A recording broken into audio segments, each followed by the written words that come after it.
empezar con la primera conferencia, la primera intervención de las nuevas metodologías de edición genómica CRISPR, de sus aplicaciones futuras en biomedicina, sus pros y sus contras, que nos las otorgará el conferenciante don Luis Montoliu. Luis Montoliu, barcelonés, es licenciado y doctor en Biología por la Universidad de Barcelona. Actualmente es investigador científico del CSIC, en el Centro Nacional de Biotecnología, investigador y miembro del Comité de Dirección del Centro de Investigaciones Biomédicas en Red de Enfermedades Raras, del Carlos III, profesor honorario de la Universidad Autónoma de Madrid y director del Nodo Español del Archivo Europeo de Ratones Mutantes. En su laboratorio investiga en temas básicos, cómo se organizan los genes en el genoma, y aplicados modelos animales para el estudio de enfermedades raras humanas como el albinismo. Ha trabajado durante su vida profesional, desde 1986, con organismos modificados genéticamente, realizando su tesis doctoral en genética molecular de plantas, en maíz, y posteriormente sus estudios se han centrado en el ratón como modelo animal experimental desde 1989. Ha realizado 2 estancias postdoctorales en el Centro Alemán de Investigación sobre el Cáncer, en Heidelberg, y en la Universidad Autónoma de Barcelona, antes de incorporarse en 1997 al CNB en Madrid. Ha realizado aportaciones tecnológicas relevantes a la transgénesis animal, como el uso de cromosomas artificiales, y ha sido pionero en la introducción, uso y diseminación de la tecnología CRISPR, de edición genética en nuestro país. Ha publicado más de 100 artículos científicos y es coinventor de diversas patentes en el campo. En 2006 fundó la Sociedad Internacional de Tecnologías Transgénicas, de la que fue su presidente hasta 2014. Es actualmente presidente de la Sociedad Europea de Investigación de Células Pigmentarias y miembro de la Junta Directiva de diversas sociedades científicas adicionales, IFCPS, IMGS, ACB. Es miembro del Comité de Ética del CSIC y del Panel de Ética del Consejo Europeo de Investigación en Bruselas. Además de la investigación, le interesa y apasiona la bioética, la formación y, para lo que está hoy esta tarde, la divulgación científica. Bueno, muchas gracias a todos. Lo primero de todo es agradeceros a vosotros que estéis aquí esta tarde. Vamos a hablar de edición genética y vamos a hablar de estas tecnologías que la primera vez que lo oyes, pues como que te parece raro, pero ya una vez que lo has oído y empiezas a usarlo, ya no se te olvida jamás. Si alguien ha visitado algunas salinas, estas de Santa Pola u otras, os habréis dado cuenta que tienen un color rosáceo. Este color se lo dan los microorganismos que viven en ellas, porque es cierto que no hay nada mejor para impedir el crecimiento de bacterias y que no se echen a perder los alimentos que los procedimientos de salazón. Esto lo sabemos desde tiempo inmemorial. El bacalao salado no hace falta ponerlo en la nevera, evidentemente, y no se echa a perder. La diferencia es que hay unos microorganismos que les encanta vivir en estos ambientes extraordinariamente salinos. Son las arqueas. Y las arqueas, en particular una que se llamaba Allopherax, es lo que estaba realizando su tesis doctoral Francis. ¿Qué se hacía a finales de los 80, principios de los 90? Somos coetáneos con Francis y prácticamente él estaba haciendo lo mismo que estaba haciendo yo en Barcelona con maíz y probablemente lo mismo que estaría haciendo Pedro en Extremadura y en mucha gente. En aquellos momentos todo el mundo lo que estábamos es secuenciando genomas. Las tecnologías de secuenciación estaban muy en boga y pues organismo, modelo en el cual uno trabajaba, pues organismo en el cual pues se procedía a obtener su genoma. Entonces él se percató que había unas repeticiones, unas pautas dentro del genoma de esta arquea que vivía en estas salinas de Santa Pola, que están aquí explicadas como si fueran estos rombos, ¿no? Y no fue el primero en darse cuenta de que esto estaba así. Había unos investigadores japoneses que 5 años antes lo habían visto en Escherichia coli, que es un gram negativo, es una bacteria gram negativa, y también otros investigadores holandeses lo habían visto en una bacteria gram positiva, que es el Mycobacterium, que es el que causa la tuberculosis. Pero fijaros la perspicacia de Francis, que se dio cuenta que tenía que ser algo relevante, una estructura parecida de genoma que aparecía en organismos tan evolutivamente separados. Claro, nosotros pensamos que esto de los microorganismos todos son iguales, pero dejadme deciros que la bacteria gram negativa, la bacteria gram positiva y las arqueas de Santa Pola son organismos tan dispares como podemos ser nosotros, un roble y una levadura. precisamente al ser tan distintos, él decidió que tenía que ser algo relevante, tenía que haber un porqué el que existiera en esta organización. Durante un tiempo, estas repeticiones tuvieron muchísimos nombres, hasta que en noviembre de 2001 se le ocurrió a él el nombre CRISPR, que describía la estructura que tenían. Y por esto se habla de secuencias, repeticiones cortas, palindrómicas, que se pueden leer del derecho y del revés, como la palabra radar, y agrupadas y regularmente espaciadas. Fijaros que entre los rombos hay cuadraditos de colores. Esto quiere decir que entre cada uno de estos rombos espaciados hay secuencias, y cada una de estas secuencias pues, es hijo de su padre y de su madre. Son secuencias distintas. Durante más de 10 años nadie echó cuenta de estas secuencias porque nadie las entendía. Y tuvo que ser Francis, y probablemente por eso en algún momento pues, le conceden el premio Nobel, fue el que se dio cuenta de que lo relevante que tenían estas repeticiones estaba precisamente entre ellas. Se dio cuenta que cada una de estas secuencias eran fragmentos de virus que infectaban a bacterias. Y además se dio cuenta de algo tremendamente importante. Cuando esto sucedía, las bacterias que tenían un fragmento de un determinado virus ya nunca más podían ser infectadas por ese virus. Con lo cual, fijaros, en el 2003, estos resultados los publicó en el 2005, 10 años después de descubrir las repeticiones, Francis Mojica se dio cuenta de que las bacterias tenían un sistema inmune, nada menos. Pensamos en las bacterias como algo relativamente simple, pero las bacterias tienen un sistema inmune que en algunos aspectos es mejor que el nuestro. Pensad un momento, cuando nosotros queremos protegernos del sarampión, nos vacunamos con una vacuna contra el virus del sarampión, pero nuestros hijos no heredan esa vacuna, no heredan esa capacidad, y si queremos que no se infecten por sarampión, los tenemos que vacunar, y eso es lo que tenemos que hacer. Las bacterias, dado que su sistema inmune, en particular este basado en CRISPR, tiene un fundamento genético, una vez captan un fragmento del virus, ya lo van a pasar a todas sus descendientes. Con lo cual, fijaros que es un sistema inmune que es tremendo.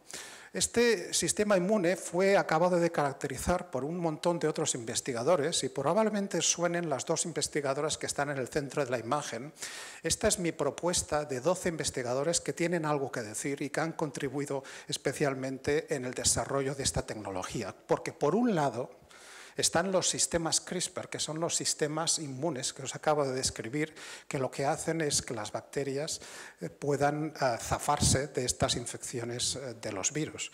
Pero otros microbiólogos completaron los componentes que se necesitan para que las bacterias puedan defenderse, y luego hubo 3 investigadores, no 2 sino 3, además de las 2 investigadoras Jennifer Doudna y Manuel Charpentier, un investigador lituano que frecuentemente nos olvidamos de él, a pesar de que probablemente fue el primero en darse cuenta. Estos 3 investigadores, con Virginijus Ignis, se dieron cuenta en el año 2012 que estas mismas herramientas que la bacteria utilizaba para defenderse de los virus también podían sacarse fuera de contexto y podían utilizarse para editar cualquier genoma. Y esto es sorprendente. Pero fijaros, esto sucedió en el 2012 y no hubiera sucedido si investigadores como Francis Mojica y otros, desde el año 93, muchísimos años antes, no hubieran puesto la semilla. Con lo cual, fijaros la relevancia que tiene en este caso la investigación básica. Os presento sin más lo que yo creo que es la simplicidad y, si me lo permitís, la belleza de esta herramienta de edición genética. No es más que una proteína que corta el ADN, por eso hablamos de tijera, pero es una tijera programable, porque corta el ADN guiado por una molécula de ARN que le dice dónde tiene que cortar. No puede haber una herramienta más versátil, porque fijaros, tenemos una tijera que es capaz de cortar en cualquier sitio del genoma. En nuestro gen favorito, lo único que necesitamos son apenas 20 nucleótidos que se apareen con sus correspondientes 20 ribonucleótidos del RNA para decirle, con la colita que le cuelga del ARN, para decirle a la proteína que tiene que cortar, ven para aquí, y empieza a cortar. Con lo cual, el primer mensaje que nos tenemos que llevar para casa, ¿qué es esto de las CRISPR? ¿Para qué sirven las CRISPR? las CRISPR sirven para cortar el ADN. Chimpum. Eso es lo más importante que tenemos que aprender hoy.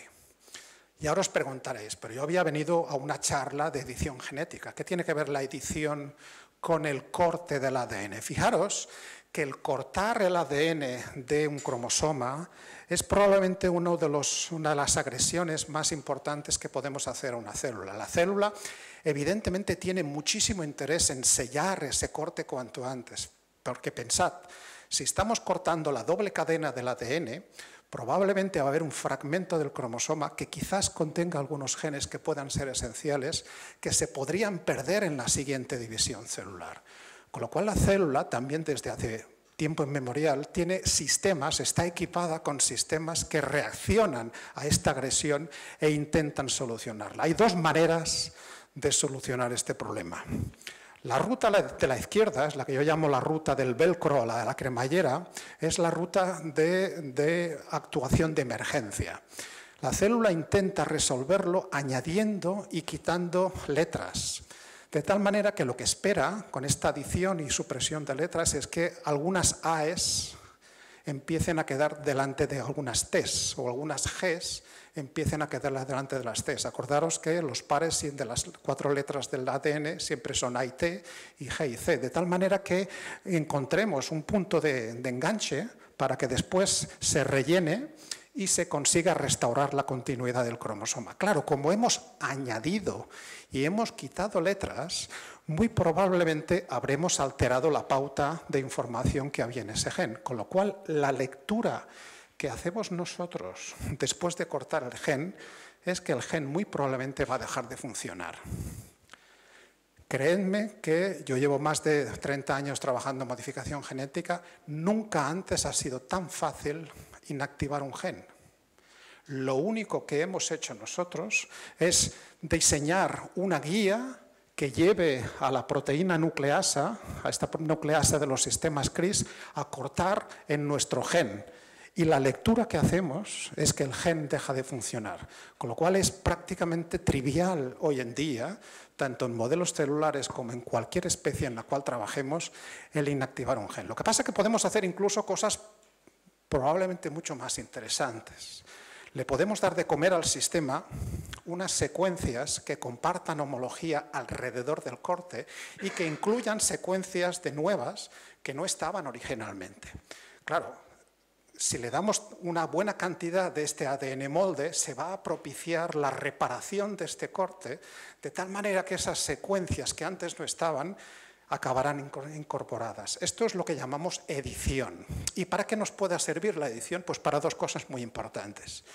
Primero, para reproducir en nuestro modelo una mutación que hayamos podido detectar, que sabemos que es la causante de una determinada enfermedad congénita y queremos estudiarla bien en nuestras células, en nuestra Arabidopsis, en nuestra planta, en nuestro gusano, en nuestro ratón, en cualquier sea el modelo experimental que trabajemos, y podemos hacer la cosa contraria. Si sabemos cuál es la mutación original y sabemos cuál es la secuencia correcta, podemos propiciar el recambio. Con lo cual estamos diseñando una nueva terapia génica, una terapia avanzada génica. Con lo cual, fijaros, la potencia de las CRISPR va mucho más allá de provocar este corte en el ADN. Y eso es lo único que hacen las herramientas CRISPR. A través de esta proteína Cas, la proteína Cas asociada al sistema CRISPR, y a través de este RNA guía, cortamos un sitio del genoma y la lectura, en función de si le damos un molde o no, es que inactivamos el gen o lo podemos editar. ¿Qué es lo que podemos hacer con las herramientas CRISPR? Bueno, pues fijaros, podemos mutar un gen, podemos corregir una mutación de un gen, podemos editar, podemos eliminar, podemos añadir, podemos marcar. El límite está en vuestra imaginación. En mis clases suelo decir a los alumnos que la imaginación vuestra es el límite de las herramientas CRISPR, porque no hay semana que no se publique una nueva aplicación que puede ser útil. De hecho, en realidad, esto es una verdadera revolución en biología. Nunca antes habíamos tenido algo parecido. Probablemente lo más parecido al sistema CRISPR es lo que ocurrió al principio de los 80, cuando a Kary Mullis se le ocurrió la tecnología de la reacción de la polimerasa en cadena, la PCR. No hay laboratorio de biología hoy en día que no tenga una máquina de PCR, de amplificación. Y damos por sentado que esto es así.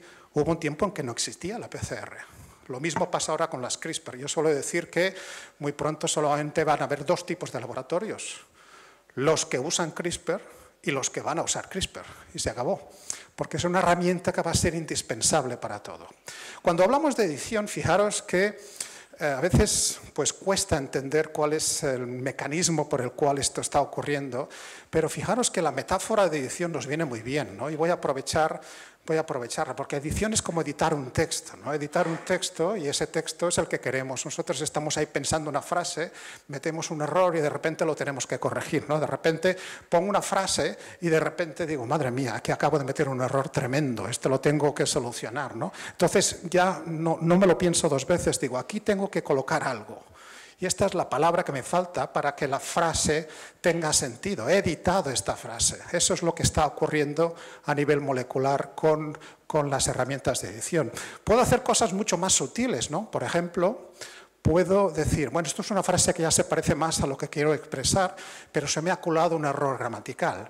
Este error gramatical lo tengo que localizar y lo identifico, sé cuál es la letra que tengo que cambiar y propicio el cambio.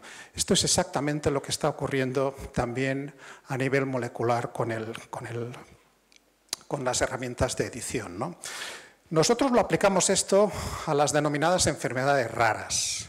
Sabéis que las enfermedades raras tienen un nombre un poquito difícil, sobre todo para aquellos que trabajamos con asociaciones de pacientes.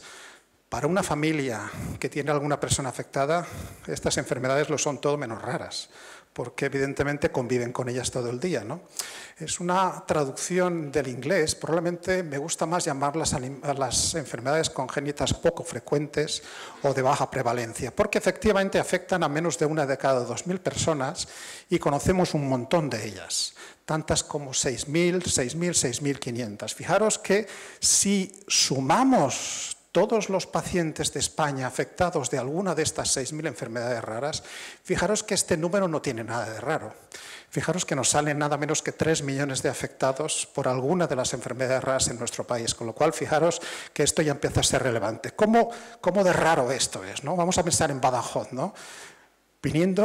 Acabo de actualizar esta presentación y me dice Wikipedia que en Badajoz hay unos 150.000 habitantes. Esto quiere decir que habría unas casi 10.000 personas afectadas por alguna enfermedad rara, ¿no? ¿Y esto qué quiere decir, no? Pues esto quiere decir que una de cada 15 personas con las cuales nos cruzamos por la calle es una persona que puede estar afectada por alguna de las enfermedades raras. Nosotros trabajamos en una de ellas, que es el albinismo. En el albinismo lo que se ve no es lo importante. Nosotros vemos personas a las cuales les falta la pigmentación, pero son personas que esto es lo que menos les preocupa. Son personas que tienen una deficiencia visual muy importante, tan importante que en este país y en cualquier país de la Unión Europea son considerados ciegos legales, porque tienen una agudeza visual inferior al 10%, tienen una serie de problemas anatómicos en el ojo, tienen este nistagmo, fijaros que se mueven los ojos porque no hay fobia y el cerebro intenta enfocar, como cuando en el teléfono móvil o en la cámara reflex se vuelve loco el autofoco, pues exactamente es lo mismo lo que ocurre a nivel de la retina, y no tienen percepción tridimensional, con lo cual ven el mundo en dos dimensiones, ¿no? Sabéis que la ilusión óptica de que estamos en una habitación de 20 metros, hay personas cerca y hay personas lejos. Esto es una ilusión óptica que la logramos porque nosotros captamos imágenes con dos ojos frontales que comparten la información en el cerebro. El ojo derecho envía información a los dos hemisferios y lo mismo hacia el izquierdo, con lo cual en cada hemisferio les llega información de cada uno de los dos ojos. En las personas con albinismo, el ojo derecho solamente habla con el izquierdo y el izquierdo solamente con el derecho, con lo cual cada ojo ve un mundo distinto. Esto es relativamente complicado y esto es lo que intentamos investigar. ¿Cómo lo hacemos nosotros? Lo hacemos a través de modelos animales.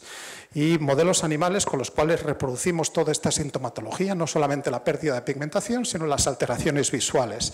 Y esto lo hemos venido haciendo a lo largo de muchos años, pues generando diferentes modificaciones genéticas. Y como no conocíamos nada más, pues nos parecía estupendo, ¿no? Pero realmente estábamos limitados porque el tipo de mutaciones que podíamos hacer eran relativamente limitados.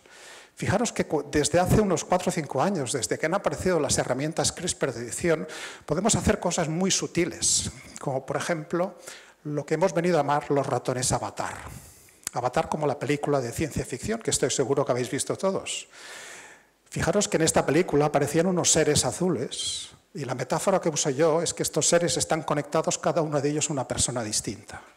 Nosotros en el laboratorio estamos diagnosticando genéticamente cuál es la causa de los diferentes pacientes de albinismo que podemos procesar de nuestro país. No hay solamente un gen, hay más de 20 genes cuyas mutaciones están asociados a otros tantos 20 tipos de albinismo. Con lo cual, si queremos investigar cuál es el efecto de alguna de estas mutaciones, tras diagnosticar una persona, esa misma mutación la podemos trasladar al ratón.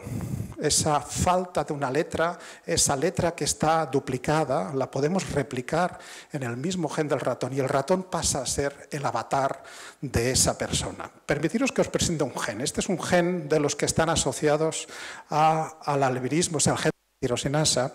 Fijaros que ahí está en amarillito, hay una C. Esta C va a cambiar ahora, fijaros, va a cambiar a una A. Y esto es lo único que ha ocurrido en este gen. Una sola C ha cambiado a una A y este es el único cambio que tiene Pepe. Pepe es una persona con albinismo que hemos diagnosticado en el laboratorio. Tiene un tipo de albinismo que es el albinismo oculocutáneo de tipo 1, que lo único que tiene en sus 3.000 millones de letras es este único cambio. Y este único cambio lo podemos nosotros reproducir en los ratones. Podemos hacer incluso alteraciones un poquito más complejas, ¿no? Porque os he hablado, utilizando las metáforas de las frases, os he hablado de añadir y os he hablado de sustituir. Pero ¿qué pasa cuando quitamos una letra? ¿No? Uno puede pensar, bueno, en 3.000 millones pues no va a ser tan importante que quitemos una letra, ¿no? Pues hay tantas letras. Vamos a verlo. Fijaros, si lo aplicamos a la misma frase, fijaros, vamos a intentar quitar la letra L de la segunda palabra de esta frase, pero acordaros, como ocurría con el cromosoma, la célula lo que tiene es que restaurar la continuidad del cromosoma. Lo que va a hacer es mover las letras hacia la izquierda para que se mantenga la continuidad. Con lo cual, fijaros, vamos a quitar la L y al quitar la L y al mover la frase, fijaros, y mantener el espaciamiento, fijaros que la frase deja de tener sentido, ya no la podemos leer. Y solamente hemos quitado una letra. Os presento otro gen. Este es el gen SLC45A2. Es un gen distinto, también asociado al albinismo. Fijaros lo que va a ocurrir aquí. Aquí tenemos otra C. Esta C va a desaparecer. Y de la misma manera que os explicaba en el caso de la frase, vamos a mover el resto del gen hacia la izquierda. Quitamos esta C y movemos. A partir de ese punto cambia el sentido de ese gen. Esa falta de la C es lo que le pasa a Patty. Patty es otra persona que hemos diagnosticado en el laboratorio. Lo único que tiene en su genoma es que le falta esa C precisamente en este gen. Y esto es suficiente para que Patty sea una persona con albinismo oculocutáneo de tipo 4, que es este tipo. Con lo cual nosotros podemos generar con las herramientas CRISPR los correspondientes modelos avatar. Aquí tenemos unos cuantos. Y los podemos secuenciar y podemos mirar su genoma. Cada una de las líneas que estáis viendo aquí, cada una de estas líneas es un ratón distinto. Fijaros el que está subrayado y fijaros donde coinciden las flechas azules. Aquí le falta solamente una C a este ratón y le falta exactamente la misma C que le falta a Patty. Por lo tanto, ese ratón, este es el ratón que es el avatar de Patty. La otra cosa que quiero que os veáis, y además esto sirve para demostraros la potencia, pero también las limitaciones de estas herramientas, es que efectivamente yo tengo de 23 ratones, tengo uno que tiene la secuencia correcta. Y doy palmas con las orejas, porque yo esto no lo sabía hacer antes.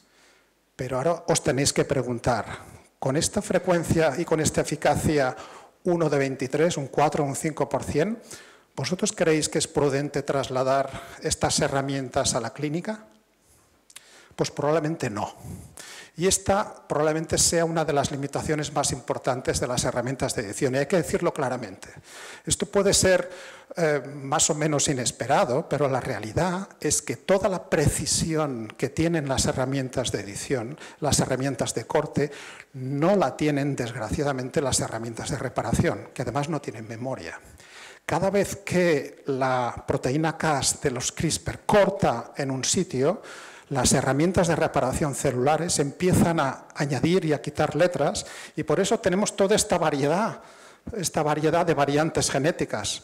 Alguna de ellas va a ser exactamente la que nosotros queríamos, pero a nosotros lo que nos gustaría es que la mayoría de las secuencias finales fueran las que nosotros queremos.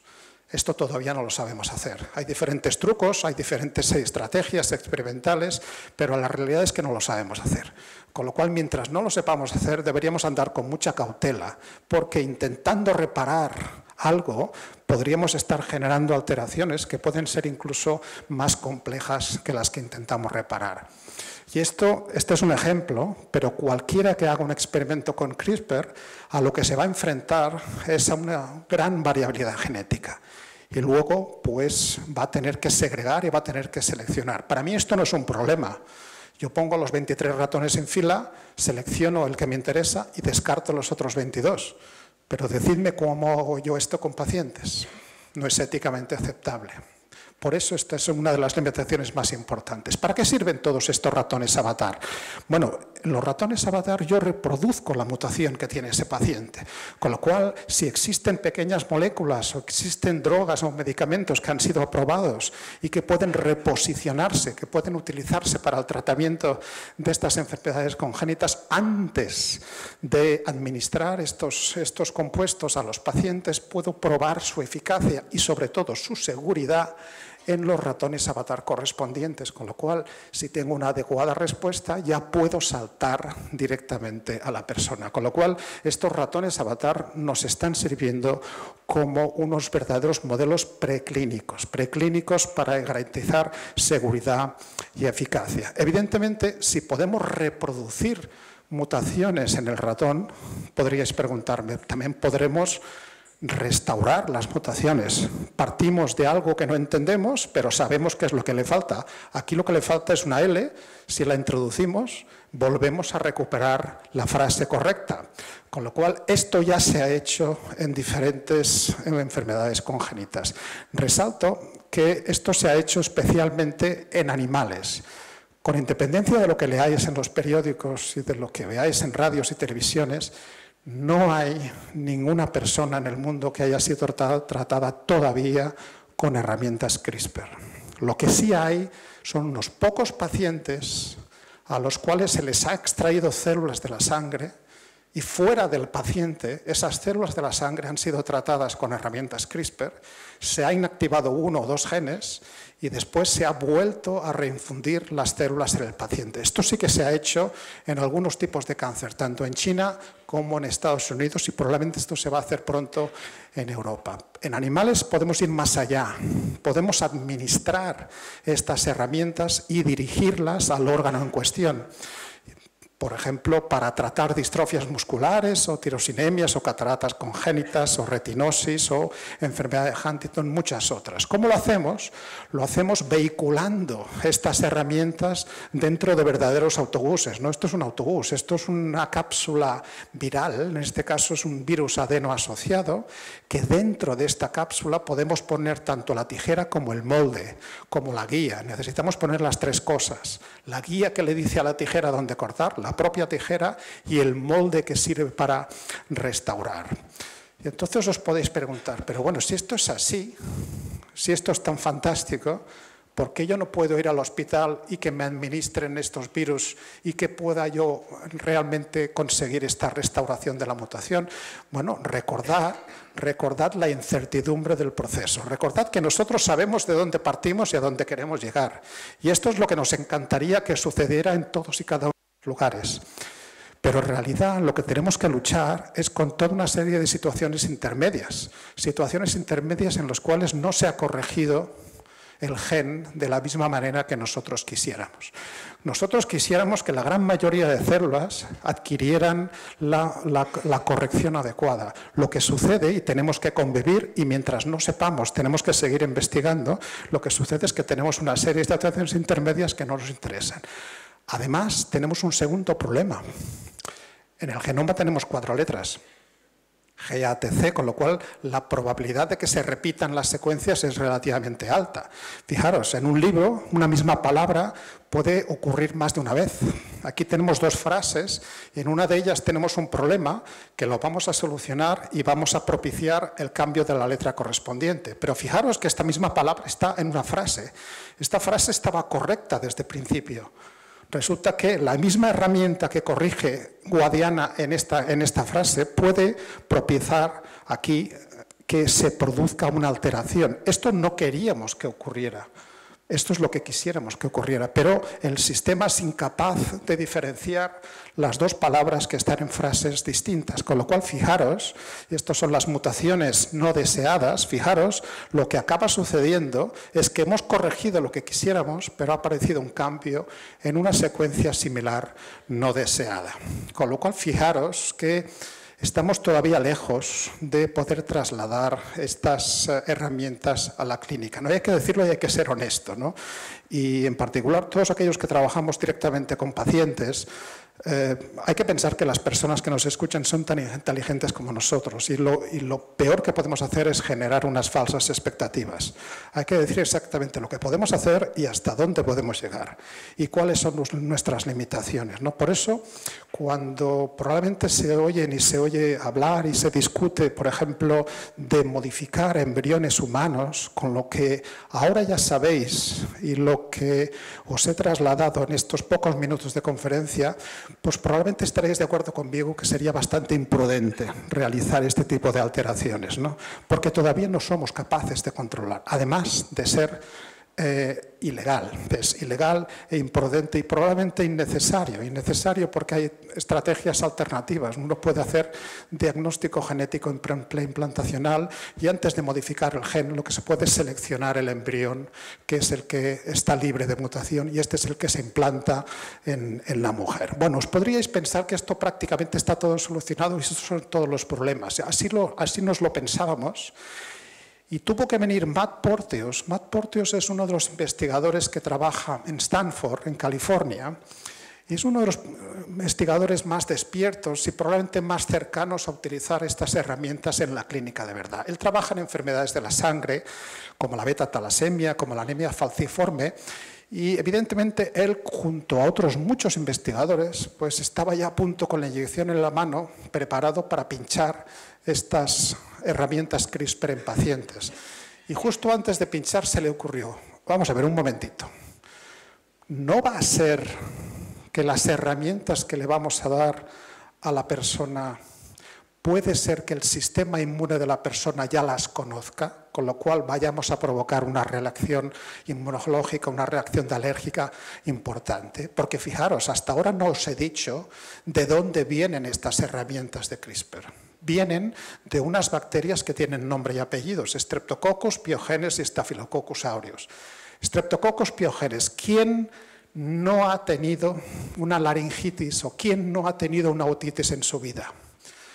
Yo creo que nadie, porque todos hemos pasado con alguna de estas infecciones causadas por Streptococcus pyogenes, con lo cual probablemente muchos de nosotros ya tenemos inmunidad contra esta bacteria y contra sus componentes. Cuando vamos al dentista y nos sacan una pieza y se nos infecta al punto, cuando nos hacen una pequeña operación y se nos infecta al punto, el causante habitual, el sospechoso habitual es Staphylo aureus, que es el causante de las llamadas infecciones nosocomiales, que son las que ocurren en ambientes hospitalarios, con lo cual también estamos predispuestos a ello.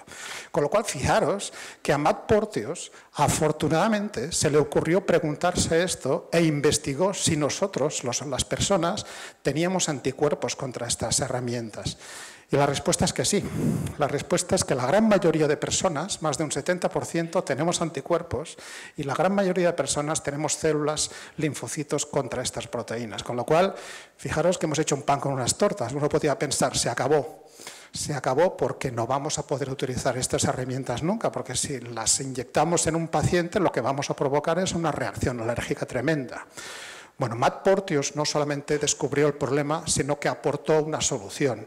La solución que se le ocurrió a Matt Porteous fue Podemos combinar esta estrategia de terapia génica con drogas que ya conocemos, que por ejemplo se administran a las personas trasplantadas que están con drogas inmunosupresoras y que tienen el sistema inmune deprivado. Esta es una de las posibles soluciones. La otra solución es llamar a Francis Alicante.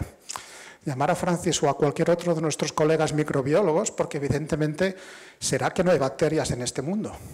Hay millones de especies de bacterias y arqueas y prácticamente todas ellas, cada una de ellas tienen sistemas CRISPR-Cas disponibles. Y lo que se trata es de encontrar alguna con la que los humanos no hayamos tenido una relación. Evidentemente esto quiere decir que hay que remangarse y hay que volver a la investigación básica. Nos pensábamos que estábamos ya listos para poder utilizar estas herramientas en terapia y la realidad pues, nos ha dado un baño de humildad y nos dice, señores, probablemente estas herramientas que tan bien sirven en los laboratorios, bueno, alguien puede preguntar, ¿y por qué los ratoncitos no tienen problemas? Bueno, acordaros que los ratoncitos, tanto los de Pedro aquí en Extremadura como los míos que tengo en Madrid, los tenemos en unos ambientes estériles muy controlados, tan estériles que no hay estreptococos ni estafilococos, con lo cual estos ratones no han tenido ocasión de tener esta exposición a estas bacterias y por eso no tienen esta respuesta inmune. ¿Qué es lo que podemos hacer? Pues, por ejemplo, intentar utilizar otras proteínas. Por ejemplo, esta es la CPF1, que ahora se llama Cas12a, que se llama Francisella. Esto no tiene nada que ver con Francis, pero esto es una bacteria que es distinta de Streptococcus y que sepamos, con Francisella no hemos tenido relación los humanos. Hay muchísimas más, ¿no? Con lo cual, fijaros que hay un campo abierto de investigación y esto también es algo que los que estéis en biología o en biomedicina, pensad que esto es un campo abierto para innovación. Hay muchísimas y no hay que irse a la fosa de las Marianas, ni hay que irse a Cuba, ni al río. Podemos salir aquí al jardín y en el mismo jardín vamos a encontrar montones de bacterias y cada una de ellas puede tener un sistema que puede ser incluso mejor que el sistema de Streptococcus. De hecho, el campo está evolucionando muchísimo y de hecho las últimas variantes de los sistemas CRISPR, y esto para concluir y para indicaros hacia dónde va el futuro, son los llamados editores de bases, ¿no? David Liu, que está en el Centro Broad en Boston, se le ha ocurrido inactivar la capacidad de corte de las tijeras, de estas nucleasas, ¿no? Entonces uno dirá, ¿y para qué sirve una tijera que no corta? Bueno, una tijera puede no cortar, pero sigue marcando una posición en el genoma. Si marcamos la posición en el genoma, pues guiados por la misma guía y adicionamos un dominio que es capaz de cambiar una letra, es capaz de transformar una C en una T o una en una G, lo que estaremos haciendo es prácticamente un tippets molecular. Estamos borrando la letra que no nos interesa y estamos añadiendo directamente. Esto es probablemente uno de los últimos variantes de CRISPR y probablemente es el que va a tener, se le presume que va a tener más éxito. Fijaros que aquí no se corta el ADN y si no se corta el ADN, solamente se cambian las letras, no se va a propiciar esta gran variabilidad genética. Con lo cual, probablemente el número de secuencias correctas que obtengamos al final sea mucho más elevado. Bueno, deciros que CRISPR está en todos los lados, no solamente en biomedicina, sino también en plantas. Hay plantas de maíz, plantas de trigo, plantas de algodón que están modificadas, que son resistentes a plagas, etcétera, que se han obtenido mediante CRISPR. Tenemos tomates con también alteración en el sabor, tenemos cerdos, tenemos vacas que han sido obtenidas mediante CRISPR. Esto lo vamos a tener en el día a día en todas las partes. Incluso pueden desarrollarse aplicaciones que no están directamente relacionadas con la edición genética, ¿no? Por ejemplo, Feng Zhang, que es uno de los promotores de esta tecnología, también del Instituto Broad de Boston, ha convertido CRISPR en una herramienta de diagnóstico que es tremendamente eficaz. Y se puede utilizar pues, protocolos de química seca, como los test de embarazo, ¿no? Por ejemplo, ahora si nosotros queremos saber si estamos infectados por el virus del SIDA, lo podemos hacer. Vamos a cualquier ambulatorio, nos sacan sangre y en una semana o 2 semanas nos dicen, pues usted es portador o no es portador. Pero ¿qué os parecería poder hacerse esta prueba cada uno en nuestra casa, sin necesidad de tener que ir a algún sitio y en 30 minutos? Pues efectivamente, esto es lo que ha conseguido Feng Zhang. Dejadme acabar con esta con esta imagen y quiero que durante unos segundos veáis qué es lo que está pasando en pantalla. Uno de los visionarios que tenemos hoy en día se llama George Church. George Church está en Harvard, está en Boston, y George Church se le ha ocurrido utilizar las herramientas CRISPR para codificar información de imagen. ¿Cómo guardamos las imágenes? ¿Cómo guardamos las películas? Bueno, las películas no son más que una sucesión de fotogramas. Lo que estamos haciendo es guardarlas en forma de ceros y unos, en código binario. Y esto es lo que tenemos en nuestros teléfonos, en nuestros ficheros USB, etc. Pero ¿qué os parece si en lugar de utilizar ceros y unos utilizamos las 4 letras del código genético? GATC, es un código más rico. De hecho, es un código que nos permite identificar cada píxel con una posición en el espacio y con un nivel de gris. Y de hecho, esto es lo que permite poner estos 5 fotogramas. Hay poesía detrás de esta película. Esta es la primera película que se filmó a finales del siglo XIX en Estados Unidos y se filmó con un objeto muy preciso. Se filmó para demostrar que cuando una yegua o un caballo galopa, hay un momento preciso en que las 4 patas están suspendidas en el aire. Y esta fue la razón por la cual se grabó esta película. Y esta película y no otra es la que George Church ha incorporado en el genoma de unas bacterias. Bacterias que ha enviado a su otro colega que está en otra institución. El colega ha recibido las bacterias, ha secuenciado el genoma de estas bacterias, ha aplicado la codificación inversa y ha obtenido la película. Con lo cual, fijaros que el sistema CRISPR puede servir para codificación. Y ahora os preguntaréis, ¿y esto para qué sirve? Pues esta no es la pregunta. Yo no sé para qué sirve. Pero Francis tampoco sabía para qué iba a servir el investigar estas repeticiones cuando empezó a investigarlas en las salinas de Santa Pola. Y fijaros que 25 años más tarde tenemos unas herramientas que nos pueden ayudar no solamente a entender el mundo, sino a cambiar el mundo, también en el mundo de la biomedicina. Bueno, yo soy el que os explico estas cosas, pero detrás tengo un equipo de personas que son los responsables de estos experimentos y una serie de instituciones que nos dan dinero para trabajar. Y si os interesa esto de las herramientas CRISPR, desde hace un tiempo mantenemos esta página web con información, con vídeos, con charlas, con artículos. No tenéis que aprenderos esto, simplemente vais a Google, ponéis las 3 letras de nuestro centro, Centro Nacional de Biotecnología y CRISPR, y podréis obtener esta información. Bueno, muchísimas gracias.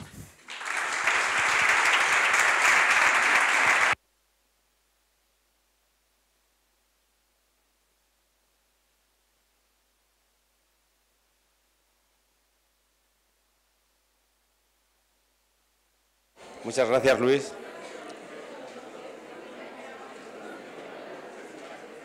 Intentaremos al final de las 2 conferencias, pues bueno, tener un poco un turno de palabra por si alguno estáis interesado en realizar alguna pregunta tanto a Luis como a Pedro. Bueno, Pedro Fernández Salguero, el doctor Fernández Salguero es catedrático de Bioquímica y Biología Molecular en la Universidad de Extremadura. Y lo voy a decir Pedro, de Calamonte, además. Es decir, realizó su formación postdoctoral en el Laboratorio Molecular Carcinogénesis, National Institute of Health, en Bethesda, en Maryland, bajo la supervisión del doctor Frank González. Durante esta etapa trabajó en la generación de modelos transgénicos en cáncer y en la identificación de mutaciones genéticas hereditarias que afectan a la respuesta terapéutica en pacientes de cáncer. Esta última línea de investigación generó varias patentes y un test diagnóstico que ha sido licenciado a empresas farmacéuticas y de diagnóstico y que está siendo utilizado para detectar pacientes de riesgo frente a ciertos tratamientos quimioterapéuticos. 2 patentes han obtenido el Regional Award for Technology Transfer en 2010 y el National Award for Technology Transfer en 2011, otorgados por el FLC Consortium. Actualmente es coordinador del Grupo de Investigación sobre Biología Molecular del Cáncer, BIMOCAN, en la Universidad de Extremadura. Las líneas de investigación del grupo se dirigen hacia el estudio de los mecanismos que regulan la adhesión y la migración celular, con especial énfasis en los procesos de metástasis y diseminación tumoral. Dentro de este contexto estudian también las interacciones tumor estroma y su regulación por factores de crecimiento y citoquinas. Una de las líneas más recientes del grupo aborda los mecanismos por los que los elementos retrotransferibles regulan la expresión de genes implicados en diferenciación, pluripotencia y reprogramación. Esta línea es relevante dado el creciente interés en la generación de células inducibles pluripotenciales y en la investigación de células madres embrionarias y de células madres tumorales. En estos estudios empleados modelos celulares, células primarias, líneas inmortalizadas y líneas tumorales, modelos animales transgénicos y biopsias de pacientes de melanoma, hepatocarcinoma y glioblastoma. El grupo colabora con diferentes laboratorios internacionales, como la Universidad de Düsseldorf, BRNO, la Universidad de BRNO, INSERM, Cincinnati, Rochester, y en centros internacionales como el National Cancer Institute. A nivel nacional colabora con el centro, con el CSIC, también con el Carlos III y autonómicos y determinadas universidades como la Complutense de Madrid, Málaga, Granada, Murcia o Santander. Su producción científica incluye 100 artículos publicados en revistas internacionales indexadas que han recibido algo más de 9.000 citaciones. Los resultados obtenidos por el grupo de investigación se han difundido en forma de conferencias invitadas, comunicaciones orales y paneles en congresos nacionales e internacionales. Adicionalmente, ha impartido diversas conferencias en centros de investigación y universidades españolas e internacionales. Todo tuyo, Pedro.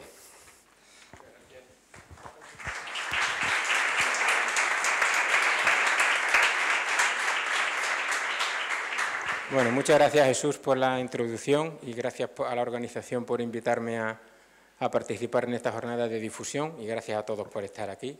Casi no me reconozco en la presentación, pero bueno, seré yo.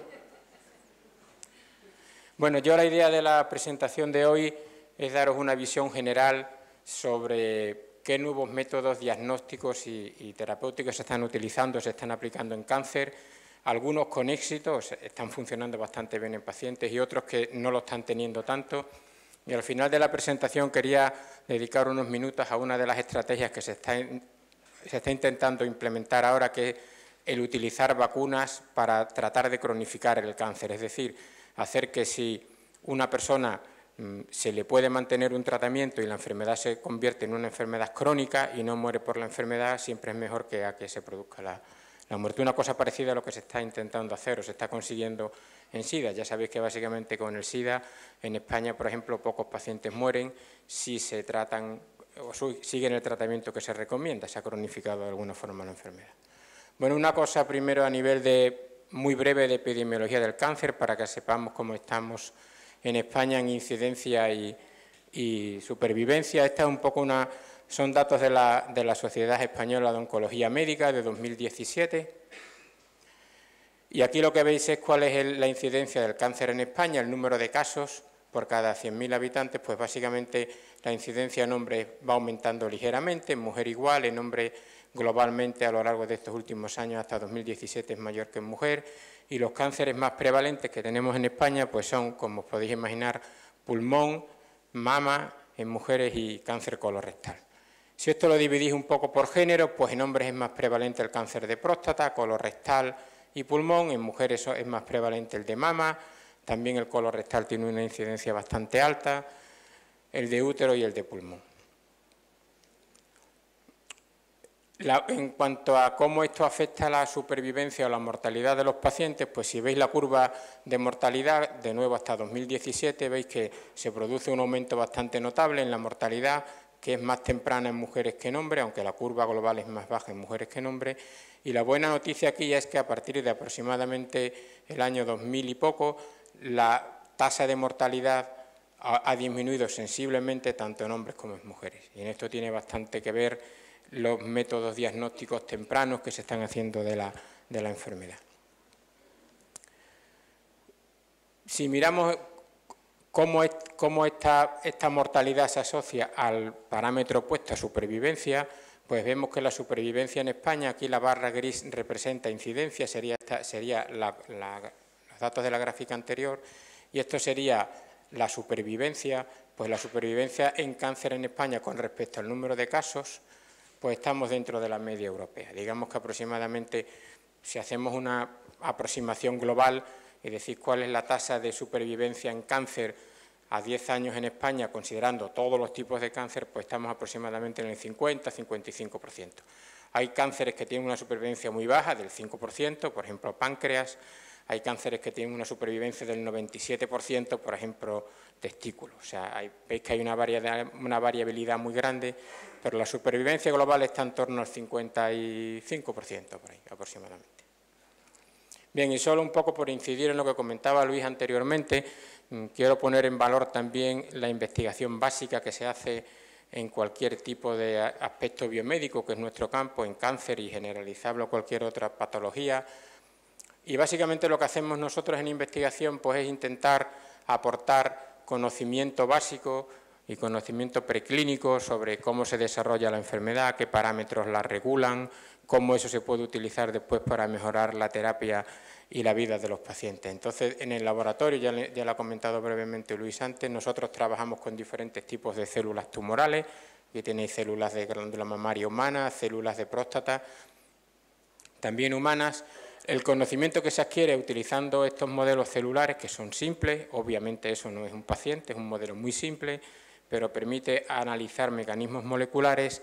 Después se traslada a modelos animales, por ejemplo, modelos transgénicos, en los cuales hemos modificado genéticamente un gen o hemos introducido alguna alteración.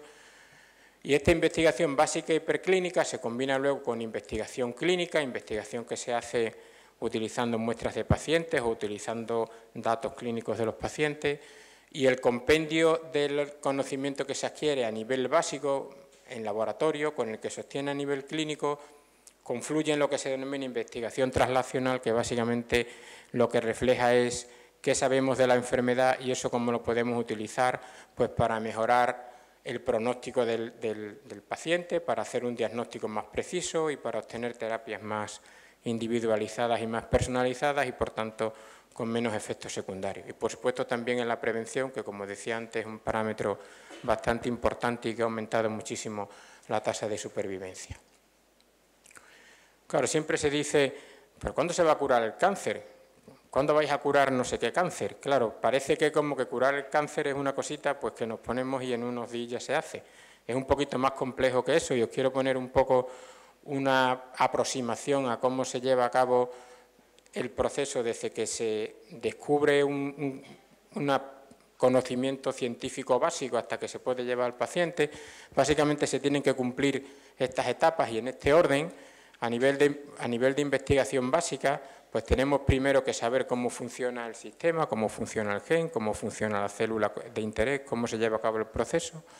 Investigación preclínica en animales, investigación clínica validando lo que se ha obtenido previamente en pacientes. Después hay que hacer ensayos clínicos y después hay que ir a los pacientes y tratar los pacientes con la droga o con el compuesto que creamos que puede curar la enfermedad y después al final hay que ir a un protocolo terapéutico ya de aplicación propiamente dicha en la clínica. ¿Esto cuánto dura? ¿Esto qué tasa de éxito tiene? Pues esto es un proceso bastante lento que puede durar 12, 15 años, 20 años desde que alguien en un laboratorio se le ocurre analizar algo a nivel molecular, a nivel básico, hasta que al final se puede llevar eso a un paciente para curar la patología que tiene. Esto no es específico de cáncer, vale para cualquier enfermedad y este periodo de 12, 15, 20 años supone 12, 15, 20 años, 25 años de actividad intensa. Es decir, lo que hoy se ponga en la clínica como un nuevo tratamiento, alguien ya lleva trabajando en eso, una serie de personas llevan 20 años trabajando en eso. Es decir, eso es conocimiento que se adquirió hace 20 años, ¿vale? Cuando algunos de vosotros quizás todavía no habían nacido. ¿Qué tasa de éxito se tiene ahí? Pues la tasa de éxito es muy baja. Esto es un número bastante optimista. Digamos que de cada 5.000 compuestos que se ensayan, uno puede ir a clínica. Es una aproximación muy optimista, esto quizás sea 10 veces menos, de forma que, aparte del esfuerzo que supone ese número de años trabajando, la tasa de éxito es muy bajo y el 99% de los compuestos, digamos, que se ensayan, se acaban cayendo en alguno de estos puntos en el camino. O sea que no es una cosa ni rápida ni fácil. ¿Qué promueve desarrollo tumoral? Muchas cosas promueven desarrollo tumoral. Hay factores que son genéticos o epigenéticos, es decir, podemos sufrir mutaciones, como comentaba Luis, es decir, el genoma, nuestros genes pueden sufrir una mutación pues por contacto con un agente tóxico, con un agente carcinogénico, por luz ultravioleta, por alteraciones durante la replicación de las células, se pueden producir mutaciones, se pueden producir alteraciones cromosómicas más severas, más groseras, se pueden producir rotura e intercambio de fragmentos completos de cromosoma, que luego veremos un caso en el que precisamente la patología que ocasiona esta alteración cromosómica se puede curar con bastante eficiencia en niños con tumores hematológicos. Y después hay todo un conjunto de alteraciones epigenéticas, que ya sabéis que son alteraciones que se producen en el genoma, pero que no implican cambio en la secuencia esa de nucleótidos que comentaba Luis, sino que alteran cómo de compacta o cómo de relajada está la cromatina, por decirlo de una manera sencilla. Actualmente se están descubriendo otro tipo de factores que también están implicados en el desarrollo del cáncer, que son factores externos y factores ambientales. O sea, pues desde la dieta, una mala dieta se sabe que tiene una contribución importante en cáncer, dieta rica en grasas, pobre en verdura, el estrés, pues mantener un nivel alto de estrés, no hacer ejercicio físico, también son factores que contribuyen. La contaminación tiene un papel bastante importante en algunos tipos de cánceres. Esto no implica que cada uno de estos factores provoque un cáncer, sino simplemente que el estar expuesto a este tipo de modo de vida, digamos, pues aumenta la probabilidad de sufrir la enfermedad. Claro, nosotros no estamos exentos de herramientas que impidan que tengamos cáncer, ¿de acuerdo? Si vosotros calculáis el número de células que tiene un organismo humano adulto, en torno a 75 billones de células, y esos 75 billones de células, un porcentaje altísimo se replica. Si nosotros calculáramos cuál es la frecuencia que cada uno de nosotros tiene de mutaciones por segundo, si no tuviéramos mecanismos que repararan o que se cuidaran de que eso no sucediera, el organismo sería realmente inviable, la tasa de acumulación de mutaciones sería tan alta que el organismo sería realmente inviable. Entonces, nuestro organismo tiene medidas de salvaguarda para evitar que esas mutaciones se acumulen y se produzca la enfermedad. Por ejemplo, nuestras células pues, son capaces de activar mecanismos de autodestrucción, ¿de acuerdo? La célula muere por un mecanismo que se activa y que conduce a que muera para que no se replique y no se propague con mutaciones en el genoma. Tenemos mecanismos que reparan las alteraciones que se producen en el genoma, por ejemplo, alteraciones replicativas. Tenemos una defensa inmunológica que va al hilo de lo que comentaba Jesús, del premio Nobel que se ha concedido a la inmunoterapia del cáncer, que luego haré una breve reseña sobre eso. Nuestro sistema inmune combate las células tumorales. Cuando una célula sufre una alteración y se transforma en tumoral, nuestro organismo elimina el 99% de las células tumorales que se puedan producir, ¿vale? Y luego iremos a eso. Hay otros mecanismos que se han descubierto más recientemente, mecanismos de autofagia. Nuestras células son capaces de comerse parte de sus orgánulos cuando la célula no está en buen funcionamiento y le sobran orgánulos o tiene orgánulos que no funcionan. Antes que la célula degenere, se empieza a comer sus propios orgánulos por un proceso de autofagia. Tenemos células que entran en senescencia, es decir, dejan de replicarse y se aparcan ahí en un sitio en un estado quiescente sin replicarse. Y eso en principio debería controlar el cáncer, que es una proliferación anormal de células. Esto tiene su cosita también, lo de senescencia, si luego queréis lo comentamos, porque las células senescentes luego son capaces de hacer cosas no tan deseables, pero ya lo veremos.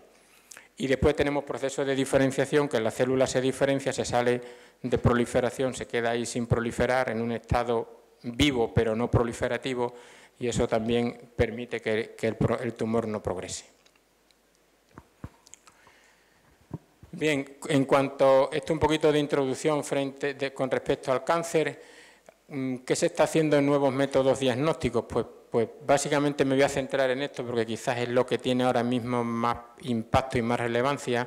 Sabéis que hace una serie de años se generó un consorcio internacional del cáncer, que es una iniciativa en la que se han invertido un montón de millones de euros y de dólares y de las monedas de los países participantes, y el objetivo de esto era hacer un consorcio en el cual diferentes países secuenciaran completamente todo el genoma, todos esos 75 billones de pares de bases de al menos 100.000 pacientes de cada uno de los 50 tumores más prevalentes que hay en la población, ¿de acuerdo? De forma que se hicieron 1.000 pacientes de los 50 tumores más importantes. España participó aquí en la leucemia linfática crónica y este proyecto lo lideraron dos investigadores españoles bastante famosos, Carlos López Otín y Elías Campos del Clínic de Barcelona.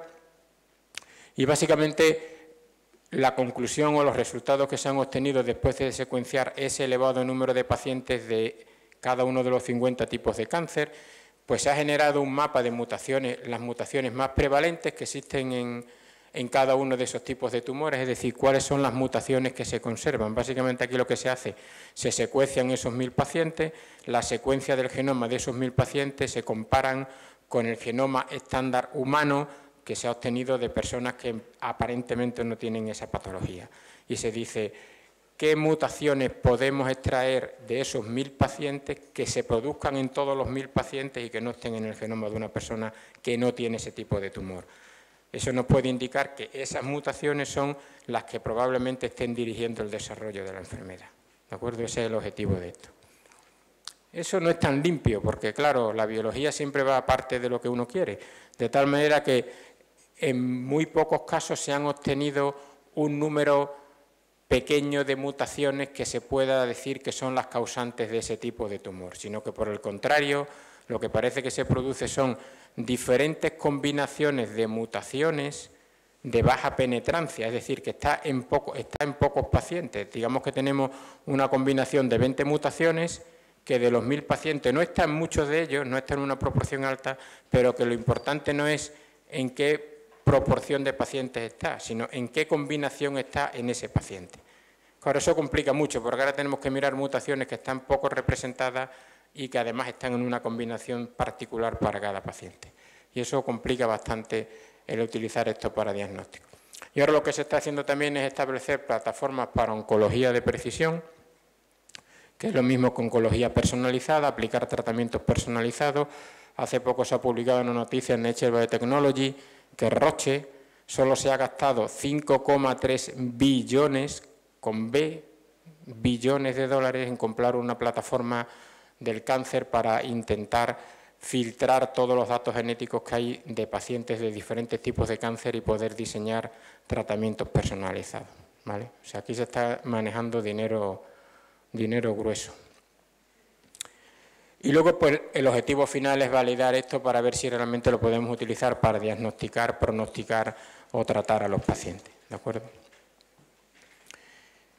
Bien, y un poco para que veáis que esto realmente a veces sirve para algo, pues os voy a poner un ejemplo. Esto, lo que se ha hecho aquí ha sido tomar 76 adenocarcinomas humanos, 76 pacientes del mismo tipo de tumor, 76 pacientes, y en esos 76 pacientes se han analizado un montón de genes, yo os pongo aquí 128 genes, y cuando se analizan estos 128 genes en 76 adenocarcinomas humanos, lo que se obtiene es una cosa así.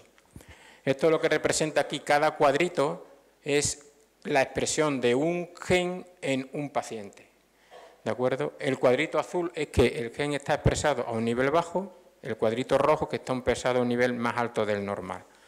Si veis aquí, hay un montón de pacientes que tienen cuadritos azules y rojos para cada uno de esos 128 genes, un poco, diríamos, aleatoriamente, no se puede sacar ningún patrón.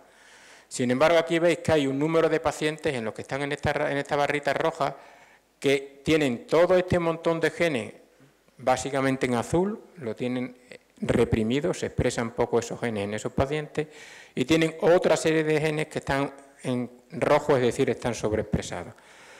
Cuando se tomaron estos datos genéticos y ahora se fue a la clínica y se dijo, ahora vamos a ver el historial clínico de estos pacientes, a ver qué tipo de tumor han tenido, resulta que los pacientes que tienen este número de genes siempre reprimido y este número de genes siempre alterado son los pacientes que han tenido una enfermedad metastática, mientras que los otros no. Es decir, estos tumores han metastatizado y estos no.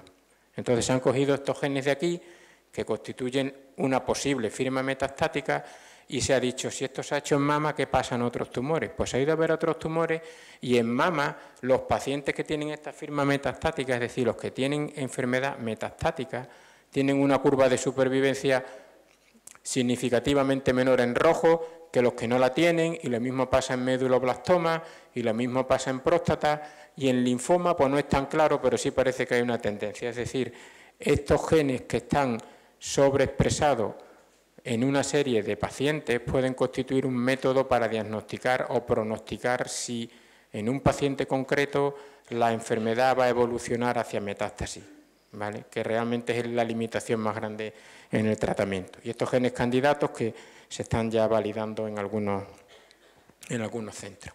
Bueno, y ahora me gustaría contaros algunos casos de cómo la investigación básica, de nuevo, incidiendo en lo que comentaba Luis, realmente con ese número de años y con el diseño de tratamientos está contribuyendo realmente a mejorar el tratamiento y la curación de la enfermedad. El primer caso es cáncer de mama. Estos son datos que ya se saben muy bien. Bueno, la investigación básica, no voy a entrar ni mucho menos en esto. La investigación básica pues demostró que el estradiol, el estrógeno que tenemos en sangre, activa una ruta de señalización que confluye al final a que un receptor, que es el receptor de estrógeno, se active y la célula mamaria prolifere, ¿vale? Cosa simple. Bueno, esto lo regula estradiol, que es esta hormona que tenéis aquí. El estradiol hace que esto pase en una célula normal. Esto sigue un ciclo normal. En una célula tumoral el estradiol está activando permanentemente esta ruta y la célula está proliferando continuamente. A través del conocimiento de esta ruta se ha diseñado un compuesto que es el tamoxifeno, que es un compuesto que químicamente se parece al estradiol, pero que tiene la particularidad que es capaz de competir con el estradiol y bloquear que el estradiol se una al receptor, de tal forma que cuando una paciente de cáncer de mama tiene un diagnóstico en el que las células tumorales expresan este receptor de estrógeno, se la trata con tamoxifeno, el tamoxifeno bloquea la unión de la hormona al receptor y el tamoxifeno bloquea la proliferación de la célula tumoral de la mama. Y el tumor regresiona. ¿Vale? También en cáncer de mama, la investigación básica, digamos, ha llevado a diseñar un tratamiento un poquito más selectivo, no llega a ser personalizado, pero un poquito más específico, porque el tamoxifeno es más generalista, de tal manera que en la membrana de la célula de la glándula mamaria y de muchas células existe un receptor, que da igual el nombre, receptor de IGF. Este receptor, en un porcentaje importante de pacientes de cáncer de mama, posiblemente en torno al 15% de esos pacientes, 20% ocasionalmente, se encuentra sobreactivado. Esta es una glándula mamaria sana, una glándula mamaria tumoral. Esta señal marrón que veis aquí es una sobreactivación de este receptor. A partir de esta información se ha diseñado un anticuerpo que es capaz de bloquear la activación de este receptor. Y ese anticuerpo, igual algunos lo conocéis, el nombre comercial es Herceptin, trastuzumab, de forma que a las pacientes que cuando se diagnostica el cáncer de mama tienen sobreactivación de este receptor, son susceptibles de ser tratadas con Herceptin, de forma que se las trata con Herceptin, el Herceptin bloquea el receptor, al bloquear el receptor bloquea la proliferación de la célula tumoral y el tumor regresiona. De forma que ahora ya tenemos tamoxifeno por un lado si el tumor expresa el receptor de estrógeno, Herceptin si tiene sobreactivación de HER2, con lo cual tenemos dos herramientas para poder combatir la enfermedad. Un caso que está ahora en ensayo clínico, todavía no se está utilizando en clínica porque ha resultado tener unos efectos secundarios no deseados, es el caso del cáncer de colon. El cáncer de colon, igualmente que pasaba anteriormente, el cáncer de colon se activa, o uno de los factores que contribuye al desarrollo de cáncer de colon es una proteína que se llama beta-catenina, da igual el nombre, no es importante.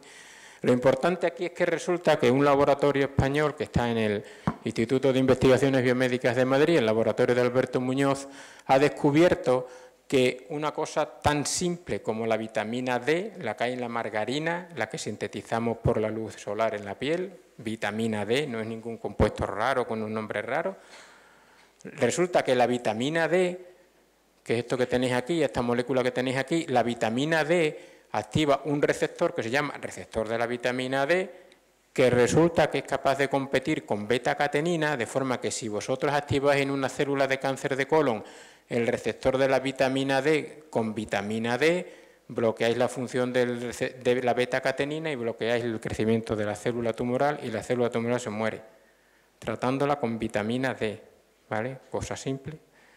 ¿vale? Aquí tenéis la vitamina D. Esto que parecía una cosa que iba a ser algo realmente rápido de aplicar y una cosa que iba a pasar en los ensayos clínicos rápido, porque es vitamina D, no es nada tóxico, no es nada... Bueno, pues tiene una serie de efectos secundarios no deseados y entonces ahora se está haciendo ensayos clínicos empleando no vitamina D, porque no se puede, porque tiene, como digo, efectos secundarios, si queréis lo discutimos luego, pero sí análogos de vitamina D en cáncer colorectal, y eso está ahora en ensayo clínico. Y si funciona, pues supongo yo que pasará a tratamiento. Y un caso en el que el conocimiento científico ha llevado a una herramienta terapéutica de primera magnitud, cura aproximadamente el 90% de los pacientes de cáncer infantil con leucemia amiloide crónica. Este compuesto es el imatinib. Bueno, resulta que en estos pacientes que tienen leucemia amiloide crónica, en estos chicos, en estos niños, ellos tienen una traslocación cromosómica de forma que el cromosoma 9 que tienen estos pacientes se rompe justo por un gen que se llama ABL y se fusiona con el cromosoma 22 que se rompe también justo por un gen que se llama BCR, de forma que este fragmento pequeño de aquí del cromosoma 9 se pega al cromosoma 22 y aquí lo que se forma es un cromosoma anómalo que no existe en la célula normal, en el que hay una parte del gen BCR y una parte del gen ABL. Bueno, pues resulta que cuando se forma este gen de fusión de...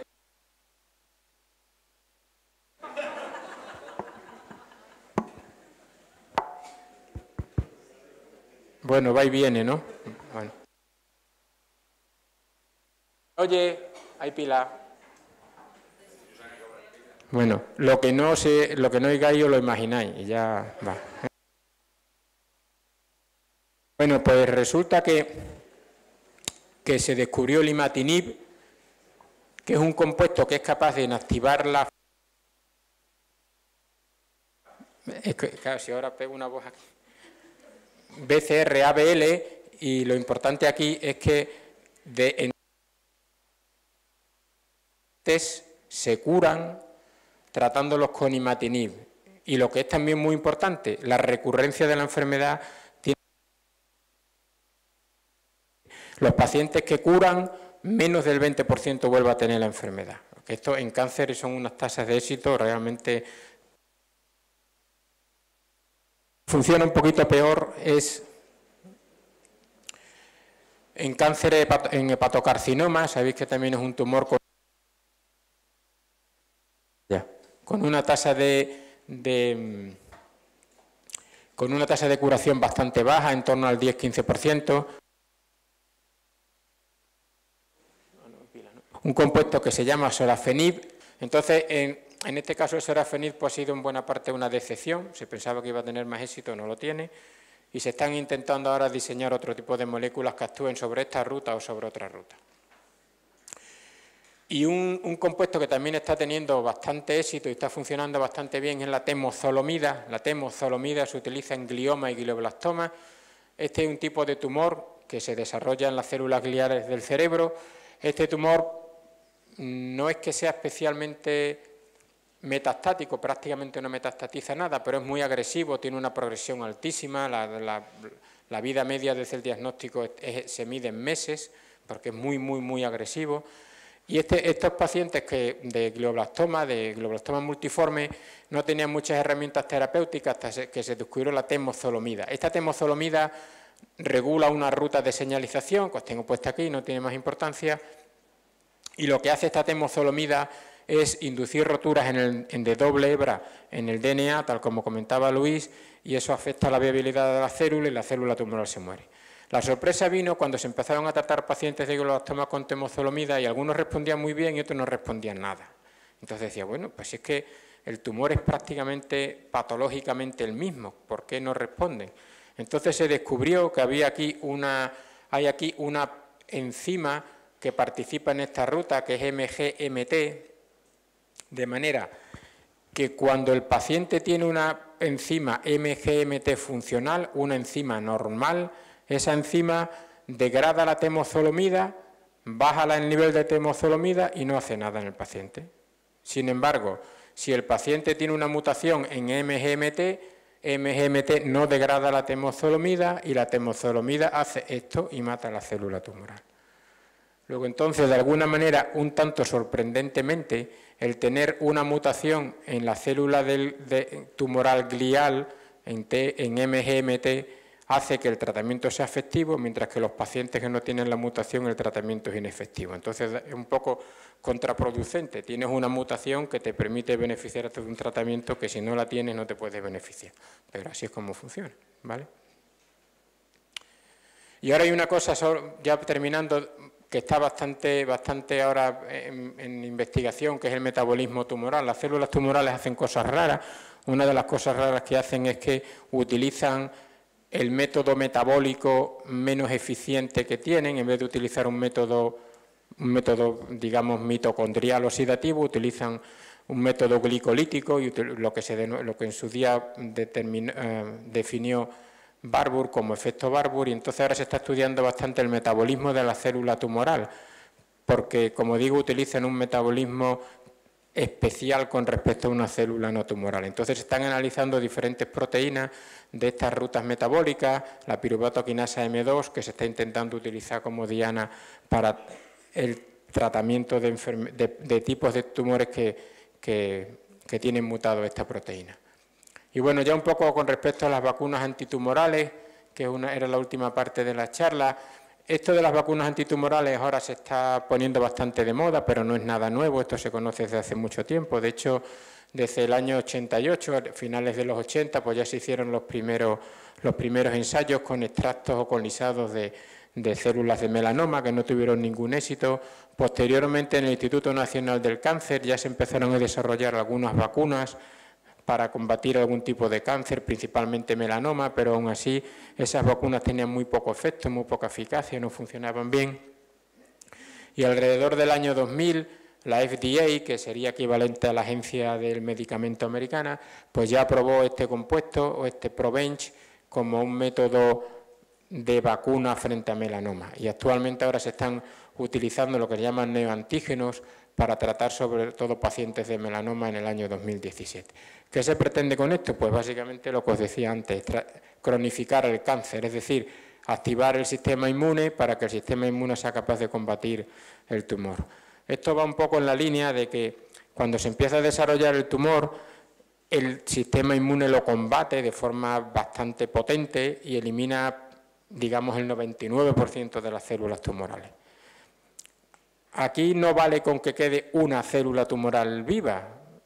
Fijaos que, supongo que lo sabéis, los tumores son clonales, es decir, de una célula surge el tumor con las millones de células que tenga, con los diferentes tipos de células que tenga. Es decir, si al sistema inmune se le escapa una célula, si esa célula se asienta en un entorno favorable, va a desarrollar un tumor ahí, ¿de acuerdo? Y va a generar un foco tumoral ahí. Luego, entonces, la idea es, como el sistema inmune pierde competencia para matar células tumorales a medida que la enfermedad progresa, sobre todo en pacientes mayores, de mayor edad, que tienen un sistema inmune un poco menos potente, la inmunoterapia del cáncer, por lo que le han dado el premio Nobel este año en Medicina y Fisiología a estos dos investigadores, consiste en potenciar el propio sistema inmune del paciente para que sea capaz de combatir el cáncer con más eficiencia. Y hay algunos ejemplos, algunas estrategias que se están utilizando, algunas están relacionadas, de hecho, con vacuna preventiva, quizás la que más os suene, sobre todo a las chicas, es la vacuna frente al papilomavirus humano. Ya sabéis que este virus produce cáncer entre otros órganos de boca y de sistema reproductor, de cervix, de útero, y esto simplemente consiste en coger proteínas del virus HPV, hay diferentes cepas de virus, y vacunar contra esas diferentes cepas de virus, de forma que cuando el virus se infecta, el sistema sea ya capaz de combatir la infección del virus y no se produzca la infección de las células del útero o del cuello uterino, de lo que sea, y se produzca el cáncer. Entonces, básicamente, esta vacuna funciona razonablemente bien y da lugar a una protección bastante potente. Hay muy pocos más casos de éxito. Ahora lo que se está intentando es utilizar, y aquí se está haciendo un esfuerzo bastante grande por muchos grupos en Estados Unidos, utilizar las células dendríticas como sistema de potenciación del sistema inmune. Estas células dendríticas las tenéis puestas aquí en una microscopía electrónica de barrido, es esta célula con muchísimas prolongaciones que básicamente cogen antígenos y los presentan a linfocitos T. Entonces lo que se está intentando hacer, es un poco en relación a lo que se comentaba anteriormente también, es coger células dendríticas del paciente que tiene el cáncer concreto, sacar esas células del paciente, llevarlas a un laboratorio, exponer esas células a antígenos del tumor que tiene el paciente para que esas células ahora sean capaces de presentar esos antígenos y ahora reinsertar esas células de forma autóloga en el mismo paciente de forma que sean capaces de disparar una respuesta inmune más potente. ¿Vale? Básicamente consiste en coger las células dendríticas, cebarlas con los antígenos del tumor que tiene el paciente, reinsertarlas para que ahora sean capaces de activar la respuesta inmune. Eso está todavía bastante en ensayo clínico, todavía no ha llegado a tratamiento y se está haciendo sobre todo en cáncer de páncreas, que como sabéis tiene un pronóstico bastante malo, una supervivencia a 5 años del 5, 6, 7%, muy poca previsión de curación. Y otro tipo de vacuna que se está ahora también utilizando, esto solo está ahora de momento en fase experimental en animales, consiste en utilizar virus defectivos, de forma que aquí la idea es coger una serie de virus defectivos, adenovirus o lentivirus o retrovirus defectivos, recubrirlos con antígenos del tumor del paciente, que se sacan de las células tumorales del paciente.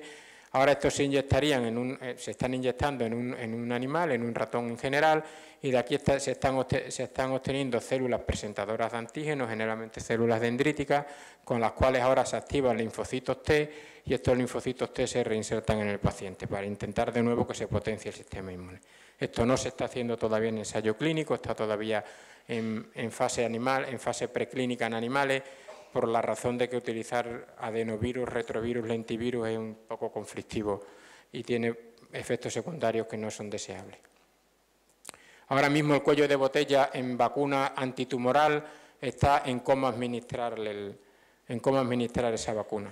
Es un problema parecido al que hay en terapia génica. La terapia génica sobre el papel funciona muy bien, pero la tasa de éxito en pacientes es muy baja, sobre todo porque no hay un método eficaz para hacer la terapia en el paciente. Ahora se está intentando pues desde microencapsular en vesículas lipídicas la vacuna, unir las agentes adyuvantes, unir las nanopartículas de oro, de titanio, de microdiamantes. Se está utilizando cualquier cosa que permita que la vacuna llegue a la célula tumoral. Y como digo, el cuello de botella ahora mismo está en cómo administrar y cómo hacer llegar la vacuna de forma específica a la célula tumoral.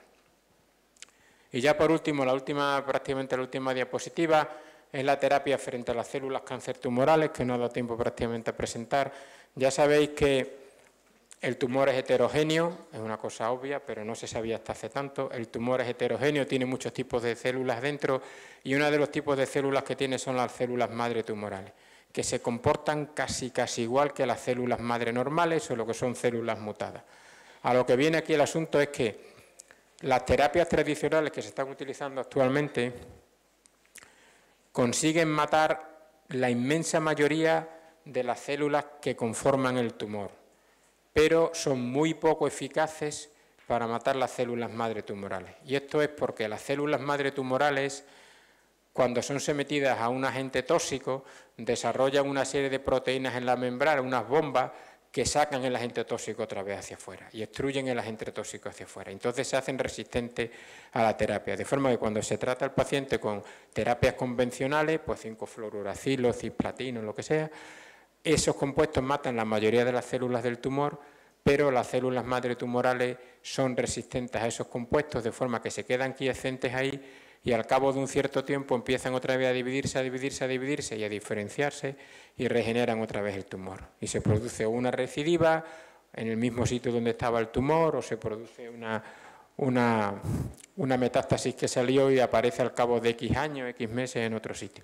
La estrategia que se está utilizando ahora es ver qué hace a estas células madre tumorales específicas, qué hace que sean así y qué hace que tengan esas características para diseñar una estrategia específica frente a estas células, porque matando estas células madre tumorales, la terapia convencional puede luego acabar con el resto de las células. Esto es bastante complicado porque estas células son bastante están en una proporción bajísima, 0,1% del total, 0,5% del total, son muy pocas las que hay en los tumores, son muy difíciles de aislar y muy difíciles de caracterizar, pero bastante por ahí va la terapia actualmente, para hacerla más específica. Entonces, un poco resumiendo todo, pues digamos que hace años pues estábamos aquí, básicamente a todos los pacientes de un tipo de tumor se le trataba con lo que había, con lo mismo, pues a todos los pacientes de cáncer de mama, tamoxifeno. Ahora se está discriminando un poquito más, de forma que estos pacientes se tratan con un tratamiento diferente de estos y estos con un tratamiento diferente de estos. Aún no se puede hacer medicina personalizada, pero con las iniciativas estas que hay, tanto de diagnóstico como de pronóstico, como os comentaba la plataforma esta tumoral de Roche, pues se está intentando hacer una terapia personalizada. Esto inicialmente es una utopía, es bastante complicado. Hacer una terapia específica, exclusiva para un paciente es una cuestión importante, pero es una cuestión que económicamente es muy cara y técnicamente es complicado. Es donde se pretende llegar, pero actualmente todavía no se está ahí. Y bueno, esto era todo, muchas gracias y perdonad el retraso.